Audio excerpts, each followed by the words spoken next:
Após perceber mudanças sutis em seu casamento, um homem começa a suspeitar da fidelidade da esposa. Determinado a descobrir a verdade, ele elabora um plano meticuloso e silencioso para reunir provas, proteger seus filhos e se preparar emocionalmente para o que está por vir. A narrativa mergulha em temas de traição, dor silenciosa e resiliência, acompanhando a jornada de alguém que, mesmo devastado, busca manter a dignidade e o controle diante do caos emocional. Uma história intensa sobre perda, reconstrução e limites pessoais.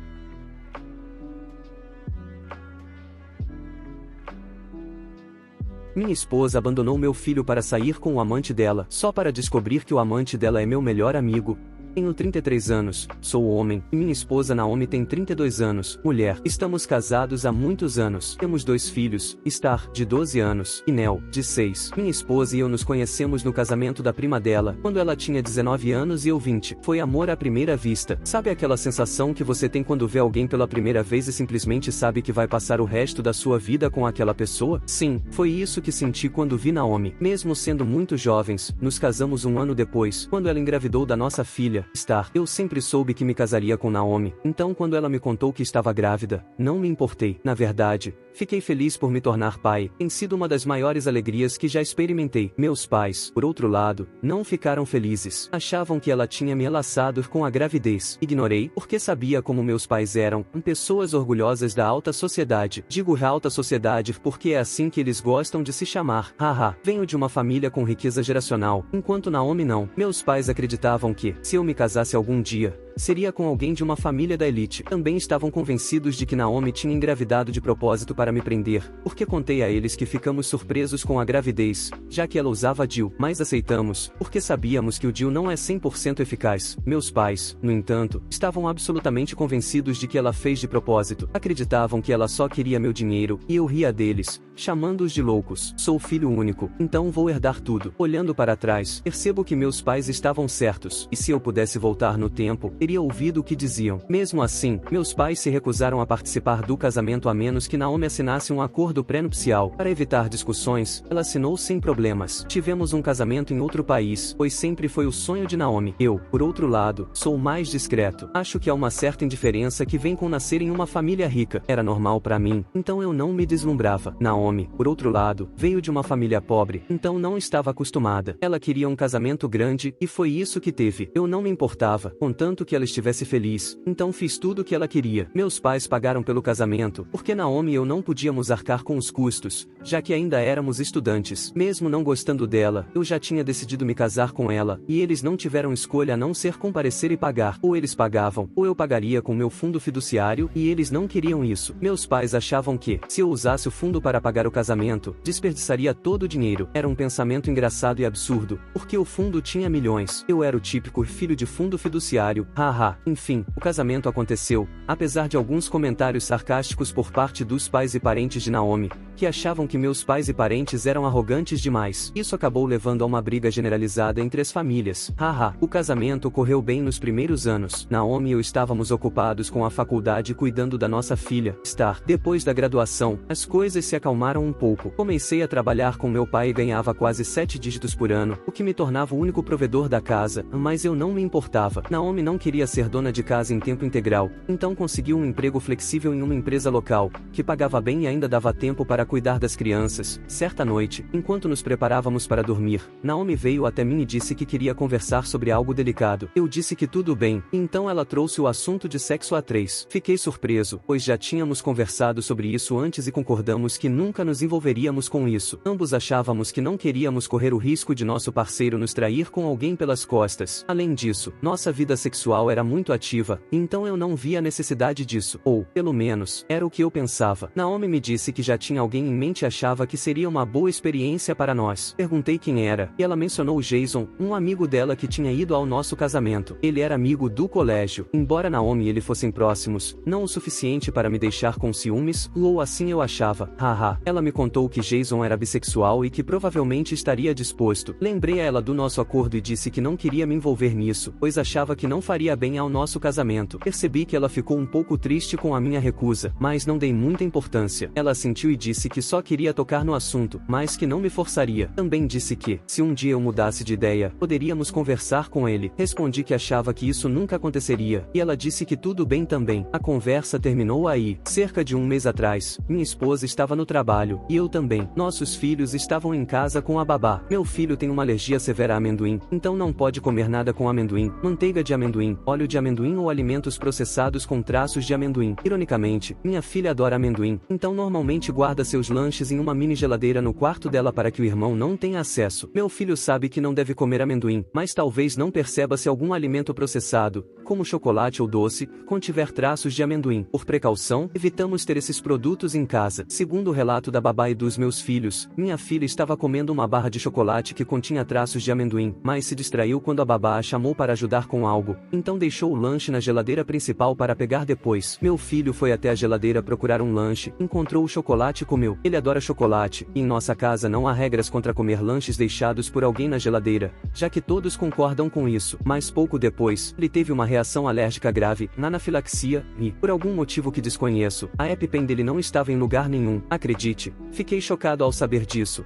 já que geralmente temos várias EpiPens em casa por precaução. De qualquer forma, a babá chamou a ambulância imediatamente, e ela e minha filha foram com ele ao hospital. A babá sabe que minha esposa tem uma agenda mais flexível que a minha e que, em caso de emergência, deve ligar para ela primeiro, e então foi isso que ela fez. Minha esposa chegou ao hospital e depois foi embora. Segundo a babá, ela vinha tentando ligar para minha esposa por horas, sem resposta. Quando Naomi finalmente atendeu e chegou ao hospital para ver nosso filho, murmurou algo sobre não ser tão grave e então disse à babá que tinha um trabalho importante a fazer, e foi embora, deixando todos no hospital. A babá era temporária, apenas por algumas horas, pois nossa babá habitual não estava se sentindo bem. Já havia nos avisado desde o início que não poderia ficar o dia todo, por isso, ficou perplexa quando minha esposa saiu sem dar qualquer instrução sobre o que fazer. Então ela me ligou. Eu estava em uma reunião que estava terminando, então não consegui atender na primeira chamada, mas retornei cerca de 5 minutos depois. Ela parecia aliviada quando atendi e explicou tudo o que havia acontecido. Quando perguntei sobre minha esposa, ela me disse que Naomi tinha dito que não era nada sério e saiu. Fiquei surpreso, pois Naomi não costumava agir assim. Fui imediatamente ao hospital para pagar a babá e pegar meus filhos. Claro, dei uma boa gorjeta para ela. O médico disse que a reação alérgica do meu filho não foi grave porque chamaram a ambulância a tempo, e que ele poderia sair após um exame de rotina. Quando terminaram, fomos embora. No caminho para casa, passei no trabalho da minha esposa para ver como ela estava. Então imaginem minha surpresa quando o chefe dela me disse que ela havia saído há horas, alegando uma emergência. Por dentro, fiquei em choque. Por que ela tinha saído do trabalho mais cedo? Faria sentido se eu a tivesse encontrado no hospital, mas se não foi por causa da alergia do nosso filho, então qual foi a emergência? Imediatamente fiquei preocupado,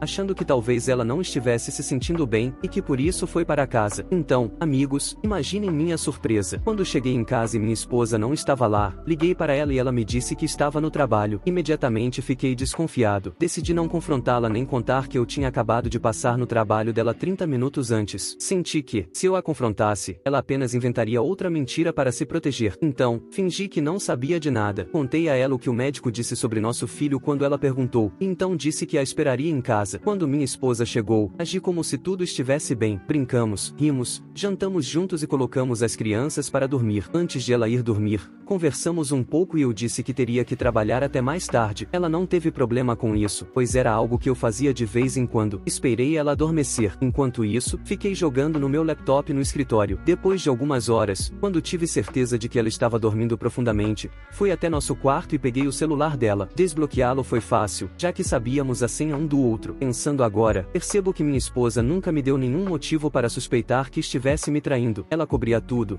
dava desculpas plausíveis para suas ausências, me dava acesso a todas as senhas e dispositivos, para que eu nunca suspeitasse que estava escondendo algo. Minha esposa era esperta, mas eu era mais esperto. Desbloqueei o celular com a senha dela e verifiquei tudo, mensagens do WhatsApp, fotos. Verifiquei todos os aplicativos de mensagens que ela usava com frequência. A princípio, Ignorei o Facebook porque ela quase nunca usava, apenas acessava de vez em quando para ver atualizações de colegas do ensino médio, parentes distantes e para permitir que pessoas que não tinham seu número ou e-mail conseguissem contato, como um velho amigo querendo retomar contato. Mas, quando percebi que já tinha verificado tudo e não consegui encontrar nenhuma prova de que ela estava me traindo ou planejando algo, decidi verificar o Facebook. Ao abri-lo, percebi que havia um bloqueio no aplicativo. Imediatamente fiquei em alerta, e meu sexto sentido começou a pulsar. Por que ela tinha um bloqueio no Facebook se não tinha em nenhum outro aplicativo? Também não sabia a senha desse bloqueio, e não conseguia nem mesmo adivinhar. A pergunta de segurança era algo que eu não sabia como responder. Havia apenas uma pergunta: quando é o aniversário deles? Deles? De quem? Tentei meu aniversário, o do nosso filho, do pai dela e até do avô dela, mas nada funcionava. Não conseguia adivinhar quem eram eles. Justo quando eu estava prestes a desistir, lembrei de algo. Minha esposa tinha um iPad que costumava usar, e provavelmente o Facebook dela ainda estava aberto nele. Eu tinha comprado um novo iPad dado para nossos filhos, mas não me lembrava de ela ter feito logout das contas no iPad antigo. Na verdade, o Gmail antigo dela ainda estava conectado naquele iPad. Decidi esperar até o dia seguinte. Esperei minha esposa ir para o trabalho e as crianças para a escola, e então fui procurar o iPad. Quando ela deu o iPad para as crianças, elas eventualmente pararam de usar quando ganharam outro novo. Ainda assim, o iPad antigo estava funcionando perfeitamente. Liguei o aparelho e o coloquei para carregar. Depois de esperar um pouco, desbloqueei e abri o Facebook. Eu estava certo. A conta dela ainda estava conectada no iPad. Fui direto verificar as mensagens, e foi nesse momento que meu mundo desabou. Minha esposa estava me traindo com um amigo do ensino médio chamado Jason. Sim, o mesmo Jason que ela havia sugerido para uma homenagem a Troyes. Agora tudo fazia sentido. Havia toneladas e toneladas de mensagens trocadas há meses. Minha esposa estava em um relacionamento com esse cara há muito tempo. Havia mensagens zombando de mim. Também havia mensagens zombando da esposa de Jason, que também estava grávida. Minha esposa até estava dando dinheiro para ele, retirando dinheiro das nossas contas conjuntas para dar a esse cara. Também encontrei mensagens em que eles planejavam seus encontros. Na maioria das vezes em que minha esposa dizia que ia em uma viagem de meninas, era tudo mentira, era para se encontrar com ele e passarem tempo juntos. Ela até confessou a ele que o único motivo pelo qual se casou comigo foi por dinheiro, e que tinha me amarrado com um bebê. Meu mundo desmoronou. Fiquei em choque, à beira das lágrimas. Minha esposa, a quem eu amava tanto, com quem eu achava que tinha um relacionamento perfeito. Claro, ninguém no mundo é perfeito, mas nós nos completávamos, nos entendíamos, nos comunicávamos bem, genuinamente gostávamos de passar tempo juntos. Então por que ela estava fazendo isso? Nossa vida sexual era boa. Ela não tinha estresse no trabalho, pois tinha um emprego muito flexível. Eu era o único provedor da casa. Ela não pagava nenhuma conta. Eu deixava ela usar o salário como quisesse, e não apenas o salário dela, qualquer valor que quisesse tirar da nossa conta conjunta. Na verdade, minha esposa era bastante frívola, mas eu tolerava isso porque sabia que ela não teve muito na infância, e essa era a forma dela de compensar isso. Eu estava em queda livre. Continuei lendo as mensagens, mesmo que doessem, porque queria saber tudo o que ela tinha dito. Em certo ponto, algo dentro de mim quebrou, e decidi que faria com que ela se arrependesse disso. Tirei capturas de tela de tantas mensagens quanto pude e as enviei para o meu celular. Decidi esperar mais algumas semanas para juntar mais provas, e também para esperar que eles planejassem outro encontro, para que eu pudesse aparecer no local e surpreendê-los. Minha esposa voltou para casa naquela tarde e agi como se tudo estivesse bem. Fingi que não tinha acabado de descobrir que ela vinha me traindo há muito tempo, e que também estava gastando meu dinheiro com ele. Agora eu entendia por que ela havia sugerido homenagem. Queria encontrar uma forma de trazer Jason para nossas vidas, para poder estar com ele sem se sentir culpada. Fingi estar feliz em vê-la, mesmo querendo vomitar por dentro, mostrar as mensagens e exigir uma explicação, mas ela não suspeitava de nada. Meu plano estava em andamento. Encontrei um ritmo estável. Usei o iPad para tirar capturas de tela das conversas adúlteras dela e as enviei para o meu celular. Depois deletei qualquer vestígio delas do iPad. Em seguida, entrei em contato com meu advogado para preparar os papéis do divórcio, com os quais eu a surpreenderia. Nem mesmo uma semana se passou antes de eles planejarem se encontrar novamente. Decidiram se encontrar em um hotel, o que ativou a segunda fase do meu plano. Naquela altura, eu já tinha tirado algumas semanas de folga do trabalho, alegando uma emergência familiar. Não contei ao meu pai o que realmente estava acontecendo porque sabia que ele zombaria de mim e diria: eu te avisei. Eu não queria dar a ele a satisfação de repetir isso para sempre no futuro. Também não mencionei à minha esposa que havia tirado essas semanas de folga. Na manhã seguinte, fingi estar com um resfriado e disse a ela que ficaria em casa para descansar e trabalhar de casa quando me sentisse melhor. As crianças já haviam saído para a escola. Fiquei em casa monitorando a conversa deles pelo iPad, tirando capturas de tela até o momento em que minha esposa chegou ao hotel antes dele e reservou um quarto. Ela enviou o número do quarto para o Jason para que ele pudesse subir sem passar pela recepção. Tirei mais capturas de tela e guardei o iPad no meu escritório. Depois fui até a impressora e imprimi muitas dessas capturas de tela em papel. Fiz várias cópias e coloquei em um grande envelope marrom, além de carregar algumas nas mãos. Dirigi até o hotel e fui direto para o quarto sem perguntar nada na recepção, já que eu tinha o número da conversa do Facebook. Quando cheguei à porta, bati. De dentro, Jason perguntou quem era. Eu disse que era o serviço de quarto. Ele respondeu que não havia pedido nada, e eu disse que era um serviço de cortesia do hotel. Acho que ele deve ter pensado que não havia problema em abrir a porta, porque ele veio e a abriu. A expressão de choque no rosto dele valia ser registrada. Ele estava sem camisa, usando apenas uma toalha. Quando me viu, sua mandíbula caiu de forma quase cômica. RS. Ouvi a voz da minha esposa perguntando o que estava acontecendo. Então gentilmente empurrei ele para o lado para que ela pudesse me ver. Ela estava deitada na cama, coberta apenas pelo edredom, obviamente nua por baixo. Quando me viu, ela congelou completamente. Qualquer um pensaria que eu era Medusa, do jeito que ela ficou paralisada. RS. Senti que estava à beira de um colapso. Então joguei as impressões das conversas que tinha em mãos sobre eles e saí. Saí tão rápido que minha esposa nem teve tempo de reagir e me perseguir antes de eu estar quase fora do hotel. Desci até o carro e chorei por 30 minutos. Eu tinha tido vários dias para me preparar para isso, mas nada realmente te prepara para ver algo assim com seus próprios olhos. Achei que já tinha superado a tristeza e a traição, mas ver ao vivo me destruiu completamente. Me senti inválido, inadequado por dentro. Decidi que faria da vida da minha esposa e do Jason um inferno. Dirigi até em casa e assim que cheguei liguei para os meus pais e perguntei se poderiam cuidar das crianças com tão pouco aviso, já que moravam perto da escola delas. Expliquei tudo o que tinha acontecido, mas fiz com que prometessem não contar a ninguém ainda, porque eu não estava pronto para tornar isso público. Meus pais entenderam e concordaram em cuidar das crianças. Meu pai até comentou que faria piada com um "eu te avisei", mas só depois que eu tivesse superado a dor. Imediatamente arrumei roupas e coisas suficientes para as crianças por algumas semanas e liguei para o motorista ir buscar. Meus filhos não usavam ônibus escolar, o motorista os buscava todos os dias. Entreguei as malas ao motorista e o instruí a buscar as crianças depois da escola e levá-las para a casa dos meus pais. Sabia que isso os confundiria muito, mas achei que só precisava passar por essa semana, e depois eu mesmo os buscaria e explicaria tudo de uma forma que pudessem entender. Algumas horas depois, Nena voltou para casa chorando, implorando e fazendo um verdadeiro show dramático. Ela implorava dizendo que passaríamos por isso juntos, ao que respondi que ela estava delirando. Disse a ela que queria que saísse de casa, mas antes fui até o andar de cima pegar os papéis do divórcio. Sentei com ela e disse que tínhamos duas opções. Uma, poderíamos levar isso ao tribunal e brigar por tudo. Duas, ela poderia assinar os papéis do divórcio e tudo terminaria de forma civilizada. Se ela escolhesse a primeira opção, eu me certificaria de expor ela e o Jason para todos, incluindo a esposa do Jason, o chefe do Jason e o chefe da minha esposa. Também contaria a todos os membros das nossas famílias o que ela havia feito. Mas se ela escolhesse a segunda opção, eu não contaria a ninguém. Se alguém perguntasse por que estávamos nos divorciando, eu simplesmente diria que havíamos nos distanciado. Ela ficou em choque. Disse que não queria o divórcio de jeito nenhum e queria conversar sobre isso, mas eu disse que isso não estava em discussão e que não ia acontecer, nem mesmo se um milagre ocorresse. Ela deve ter percebido que eu estava falando sério, porque me pediu para dizer quais eram os termos da segunda opção. Eu sabia que ela estaria em sérios apuros se eu contasse a alguém. Sorri. Os termos eram simples. Eu ficaria com a guarda das crianças, e se ela quisesse direitos de visita, seriam visitas supervisionadas. Eu sabia que isso provavelmente não se sustentaria no tribunal, porque ela não era criminosa nem representava perigo para as crianças, mas eu estava disposto a tentar. Se as visitas supervisionadas não fossem aprovadas, então ela poderia vê-las nos fins de semana. Ela não receberia pensão nem qualquer compensação financeira de mim. Já tínhamos um acordo pré-nupcial, então eu não me preocupava com a divisão de bens. Pela primeira vez na vida, agradeci aos meus pais por insistirem no acordo pré-nupcial. Ela chorava. Passou os 5 minutos seguintes tentando me convencer, dizendo que foi um erro, que não tinha feito aquilo intencionalmente. Me deu todas as desculpas do mundo, mas era óbvio que eu não acreditava em uma palavra do que ela dizia. Disse para ela assinar os papéis do divórcio, mas ela se recusou. Então eu disse para sair da casa. Não me importava se ela se recusava a assinar naquele momento,